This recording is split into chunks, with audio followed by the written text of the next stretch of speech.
इस private MBBS good option if you want to take USMLE. देखें, इसको देखने के दो तीन तरीके हैं।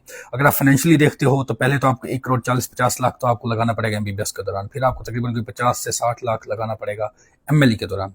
ठीक है, अगर फाइनेंशियल हर्डल आपके लिए नहीं है तो it's okay, go for it. और इसके बाद आ जाते हैं हम, दूसरा ये है कि आपने जो जिस कॉलेज के अंदर आप पढ़ रहे हो, क्या आप उस कॉलेज में रहते हुए एमएलई देने के एलिजिबल हो या नहीं हो। इसको देखने का सिंपल सा तरीका है, वो ये है, वैसे वर्चुअली तो ये है कि जो एमएलई देने के लिए world federation of medical education, ठीक है, उससे उससे आपकी जो कंट्री की जो रेगुलेटरी बॉडी है वो क्या होनी चाहिए, वो क्या हो सर्टिफाइड होनी चाहिए। ठीक है, जैसे पीएमडीसी है, उसको 2024 में सर्टिफिकेशन मिल गई थी।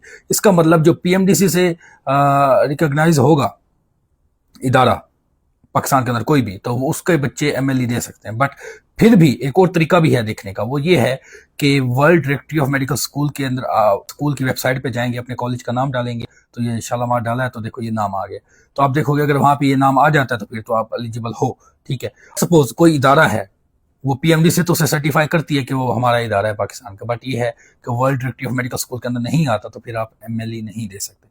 बट मोस्टली पाकिस्तान के इदारे सारे ही उसके अंदर आते हैं, आप सर्च कर सकते हैं। तो ये हो गया इदारे के हवाले से। और तीसरी चीज़ क्या है, तीसरी चीज़ ये है कि अब आप कोई आपने ऐसा इदारा चूज कर लिया जिसके अंदर कोई पेशेंट्स वगैरह नहीं आते ये वगैरह, तो उसका एमएलई के ऊपर इतना इम्पैक्ट नहीं पड़ेगा मेरे ख्याल से। क्यों? क्योंकि एमएलई का step 1 step 2 total theory based exam है।